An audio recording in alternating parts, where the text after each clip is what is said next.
اور اس طرح کے لوگوں کے لیے تھیں، اس کو وائلیٹ کر کے جو پولیٹیکل لوگ ہیں ان کو الاٹ کی گئی ہیں، اور اس کا کرائٹیریا بھی ہم نے آپ کو دکھا دیا اور ان کی لسٹ بھی آپ کے سامنے ہے جو ہم نے آپ کے ساتھ شیئر کیا۔ ان میں کچھ کمرشل پلاٹس بھی ہیں جو کہ بلین آف روپیز کی ہیں، اور ٹوٹل 1352 پلاٹس ہیں جو لاہور کے مختلف علاقوں کے اندر ہیں، جن کی ڈیٹیل آپ کے سامنے ہے، آپ دیکھ رہے ہیں۔ اس میں ٹوٹل 1352 پلاٹ ہیں جو کہ الاٹ کی گئی ہیں غیر قانونی طور پر، اور یہ تمام کام جس وقت ہوا اس وقت ایک قمر الزمان خان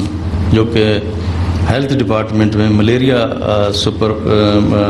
کنٹرول کے ڈپارٹمنٹ میں ایک کلیریکل پوسٹ پہ تھے، انہوں نے کیے جن کو اس وقت DG/LDA لگایا گیا،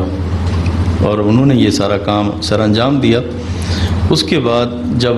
97 میں میاں صاحب پرائم منسٹر بنے تو ان کو پولیٹیکل سیکرٹری لگایا گیا پرائم منسٹر کا گریڈ 20 کے اندر۔ اس کے بعد جب دوبارہ دوسری ٹرم میں ان کی حکومت بنی تو اس کو چیف منسٹر کا سیاسی پولیٹیکل سیکرٹری لگایا گیا، جن کی ڈیٹیل آپ کے سامنے ہے، جو لیٹرز ہیں وہ آپ دیکھ رہے ہیں۔ یہ جتنی بھی الاٹمنٹس کی گئی ہیں جو کہ غیر قانونی طور پر کی گئی ہیں اور میرٹ سے ہٹ کے کی گئی ہیں، اور جو ہماری حکومت کا ایجنڈا ہے کہ جو اللیگل الاٹمنٹس یا جس طرح کی جو ہم موو چلا رہے ہیں یہ اس کا حصہ ہیں۔ ہم نے اینٹی کرپشن ڈپارٹمنٹ کو انسٹرکشنز ایشو کر دی ہیں کہ جو تمام اللیگل اس طرح کے کام ہوئے ہیں ان کے اوپر ایکشن کرے اور ان کی ریکوری کرے، اور انشاءاللہ آپ دیکھیں گے اس کے اوپر تیزی سے کام ہوگا۔ ہم چاہتے ہیں کہ قانون کی عملداری ہو اور ہر چیز بڑے ٹرانسپیرنٹ طریقے سے چلے، اور ہم نے نہ کوئی اس قسم کی غیر قانونی کوئی الاٹمنٹس کی ہیں، نہ اپنے ڈسکریشنری پاور کسی جگہ پہ ہم نے یوز کی ہیں،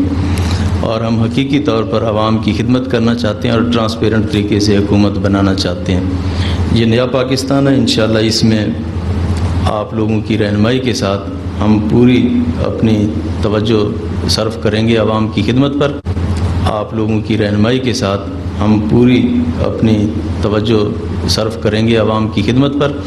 اور جو اینٹی انکروچمنٹ ہماری ڈرائیو چل رہی ہے اس کو انشاءاللہ ہم سکسیسفل بنائیں گے۔ اور میں آپ سب کا شکریہ ادا کرتا ہوں۔ پاکستان زندہ باد۔